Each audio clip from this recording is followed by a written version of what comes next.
আসসালামু আলাইকুম ওরহমতুল্লাহি ওবারাকাত। সম্মানিত দিনী ভাই সকল, তিনটি হাদিস আপনাদেরকে শোনাবো সাধারণভাবে রোজা রাখার ফজিলত, মানে ফরজ রোজা লয়, নফল সিয়াম, নফল রোজা। আর সেই তিনটি রোজা রাখার ফজিলত কি, এটা শোনার পরে আপনারা বুঝতে পারবেন তাহলে ফরজ রোজার কি ফজিলত হতে পারে। নফল সিয়াম আপনি রাখতেও পারেন, নাও রাখতে পারেন।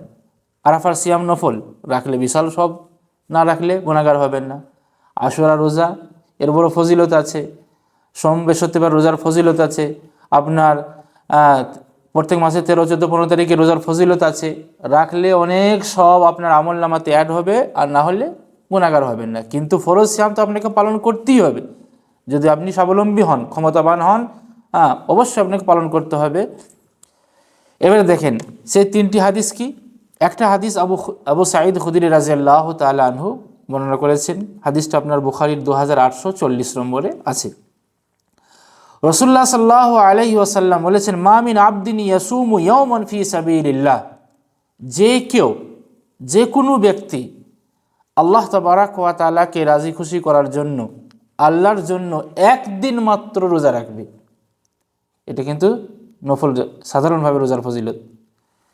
ইল্লা বা'দাল্লাহু বিযালিকাল ইয়াওমা ওয়াজহাহু আনিন নারি 70 খরিফা, ওই একদিন রোজা রাখার বিনিময়ে আল্লাহ তাবারাক ওয়া তাআলা তার চেহারাকে, ওয়াজহাহু, তার চেহারাকে জাহান্নাম হতে 70 বছর পরিমাণ দূরে রাখবেন। তার চেহারাকে অর্থাৎ তাকে জাহান্নাম হতে 70 বছর পরিমাণ দূরে রাখবে একদিন রোজা যদি আপনি রাখেন। আবার সেই রোজাটাও নফল সিয়াম ধরেন।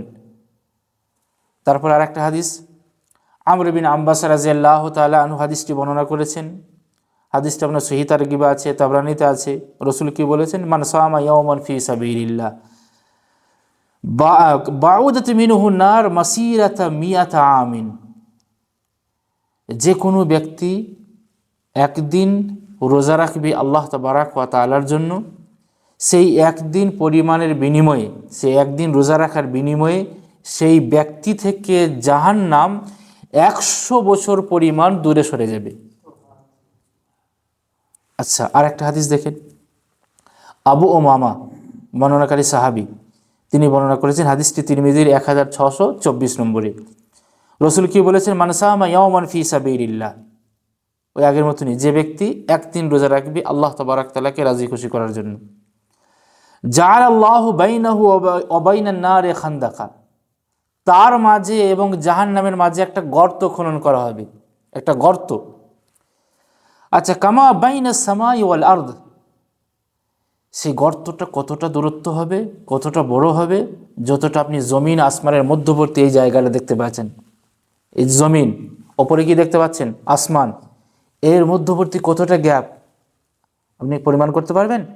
অতটা বড় গর্ত খনন করা হবে আপনার মাঝে আর জাহান্নামের মাঝে, একদিন যদি আপনি রোজা রাখেন আল্লাহর জন্য। এই তিনটি হাদিসকে সামনে রেখে আপনি এবারে অনুধাবন করুন,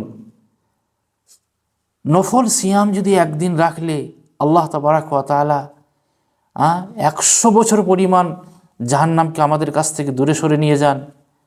তারপরে আমার মাঝে, জাহান্নামের মাঝে এমন একটা গর্ত খনন করবেন যার পরিমাণ হবে জমিন আসমানের মধ্যবর্তীতে এই জায়গাটা। তাহলে একদিন ফরজ রোজা যদি রাখি এর ফজিলত কি হতে পারে, এর অনুধাবন করে আপনি শেষ করতে পারবেন না। আল্লাহ তাবারাক তাআলা আমাদেরকে তৌফিক দান করুন, আমরা যেন ভালোভাবে রোজা পালন করতে পারি এবং পুরো রমজান মাসে তারাবির নামাজ পড়তে পারি। আল্লাহ তুমি আমাদেরকে সেই তৌফিক দাও। ওয়া আখিরু দাওয়ানা আনিল হামদুলিল্লাহি রাব্বিল আলামিন। আসসালামু আলাইকুম ওয়া রাহমাতুল্লাহি ওয়া বারাকাতুহু। সকলকে অসংখ্য ধন্যবাদ ভিডিওটি দেখার জন্য। সকলেই ভিডিওটি দেখবেন, শেয়ার করবেন এবং যেটা আমাদের দাওয়াতি চ্যানেল দাওয়া আল মাজমা, এই চ্যানেলটিকে সবাই বেশি বেশি করে সাবস্ক্রাইব করবেন, যাতে করে আমাদের সমস্ত ভিডিও যা কিছু আমরা রেকর্ডিং করব, আপলোড করব, আপনাদের কাছে যাতে করে তাড়াতাড়ি পৌঁছে যায়।